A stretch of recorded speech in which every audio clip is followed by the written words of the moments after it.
মানে সম্মানিত করেন, আর কিছুই চাই না আপনাদের কাছে। ভিক্ষু সাধু ফকির এই জন্য এই গানটি বলছে, আমার আমার সারো তুমের জিকির করো, আমার সারো তুমের জিকির করো, তাইলে পাইতে পারো খোদারে।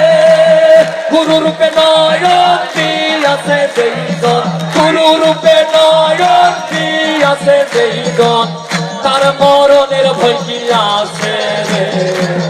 হবেনি ঘরে আরেক শহরে আল্লাহ রাসূল বিরাজ করে রে। হবেনি ঘরে আরেক শহরে আল্লাহ রাসূল বিরাজ করে রে। তার গাই ভাবাসে তার গাই, সর্বয়ঙ্গ তাহার পোরা রে।